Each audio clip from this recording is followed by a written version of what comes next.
안녕하세요. 축구인어입니다. 경기 분석에 앞서 당첨 내역 인증합니다. 그리고 많은 분들께 말씀드리지만 스포츠는 결과도 중요하시지만 조합이 매우 중요합니다. 조합이 필요하신 분들은 아래 고정 댓글로 편하게 말 걸어주시면 무료로 공유해드립니다. 이번 달도 같이 대박납시다. 홈팀 일본 포메이션은 4-2-3-1이며 다나카는 중원에서 공수 밸런스를 조율하며 템포와 방향을 바꾸는 기점 역할을 수행한다. 하마노는 침투 타이밍과 슈팅 전환이 빠른 자원으로 좌우 측면을 오가며 수비 라인을 흔드는 데 능하다.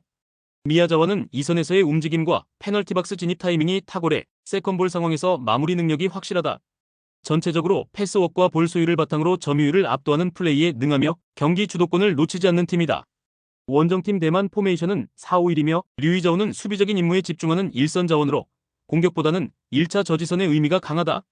왕주오핑은 미드필드에서 볼 간수와 연결을 시도하지만 좁은 공간에서의 전환 능력은 부족한 편이다.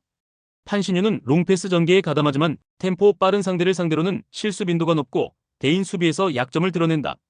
전체적인 전술 구성은 수비 블록에 무게를 두고 있지만 일본의 빠른 템포와 넓은 폭 전개에 대응할 조직력이 부족한 구조다. 전술 완성도, 선수 기량, 볼 소유율 모든 요소가 일본 쪽으로 기운 매치업이다. 대만은 라인을 내리고 수비 블록을 구성하겠지만 일본의 템포 전환과 압박 회피 패턴을 제어하기엔 한계가 뚜렷하다. 전반부터 흐름을 내주게 될 경우 대량 실점 가능성까지 열려있는 구조다. 홈팀 대한민국 포메이션은 4-4-2이며 문은주는 좌측 윙에서 스피드를 앞세운 공간 돌파가 가능하지만 크로스의 정확도는 다소 기복이 있는 편이다.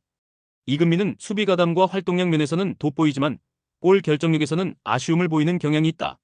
지소연은 중원의 핵심으로 패스 배급과 탈압박 능력에서 안정감을 제공하지만 상대 압박 강도가 강해질 경우 볼 처리에서 어려움을 겪는다. 한국은 수비 전환 속도는 빠르지만 제공권 싸움에서는 약점을 드러내며 특히 높이 싸움에서 연속된 실점 가능성이 존재한다. 원정팀 중국 포메이션은 4-4-2이며 샤오는 장신 스트라이커로 강력한 포스트 플레이를 바탕으로 높이 싸움에서 확실한 우위를 점한다. 왕성은 좌측 측면 돌파와 크로스에 강점을 보이며 상황에 따라 중앙으로 침투해 직접 슈팅을 시도하기도 한다. 왕예네는 수비와 공격 사이의 연결고리로서 롱볼 전개와 중거리 슈팅에 능하며 흐름이 막힐 때 전환점을 만들어주는 자원이다. 전체적으로 측면 돌파와 높은 타점 공략에 집중하는 구조이며 박산에서의 세컨볼 처리 능력도 상당히 위협적이다. 전술적인 포인트보다 공중전 집중력이 흐름을 좌우할 경기다. 중국은 높이와 세트피스에서 확실한 우위를 점하고 있으며 박스 안결정력 또한 뚜렷하다. 한국이 상대의 높이 공세를 90분 내내 막아내기는 쉽지 않으며 중국 중심의 스코어 전개가 유력하다. 홈팀 릴 레스트롬 포메이션은 4-3-3이며 최전방에서는 올센이 다양한 침투 루트를 가져가지만 마무리 세밀도는 들쑥날쑥한 흐름이다. 키톨라노는 볼 소유와 전환 지점에서 적극적인 참여를 보이지만 수비 가담 시 위치 선정이 불안정한 단점도 함께 노출된다. 크리가드는 좌우를 오가며 활동 반경을 넓혀가고 있으나 유효 크로스 비율은 아직 낮은 편이다. 전체적으로 중원 압박은 견고하나 결정적인 찬스 창출이 어렵고 박스 안에서의 마무리는 늘 아쉬움을 남기고 있다. 원정팀 크리스티안순 포메이션은 4-3-3이며 시베르센이 박스 바깥에서 슈팅을 시도하지만 정확도와 파워는 제한적인 수준이다. 투페크 치치는 침투 타이밍은 좋지만 볼을 오래 소유하지 못하고 이탈되는 장면이 자주 관측된다. 세르베르그는 중원에서 볼 배급을 시도하지만 전개 속도가 늦어 전방과의 간격이 벌어지는 현상이 반복된다. 특히 수비 전환 과정에서 전체 라인이 느리게 반응하면서 후방 공간이 열리는 일이 잦지만 릴 레스트롬의 마무리가 날카롭지 않아 어느 정도 상쇄된다.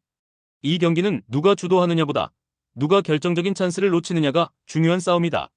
릴 레스트롬의 점유형 전개와 크리스티안순의 저강도 역습은 모두 박스 앞에서 맥이 끊기는 양상을 반복하고 있다. 전술적으로 무리하지 않는 두 팀이 서로 실리적인 운영만 반복한다면 이 경기는 자연스럽게 무승부로 흘러갈 가능성이 높다. 홈팀 사릅스보르그 포메이션은 4-2-3-1이며 최전방에는 칼스바크가 포진해 있으나 측면과의 연계가 원활하지 못하다.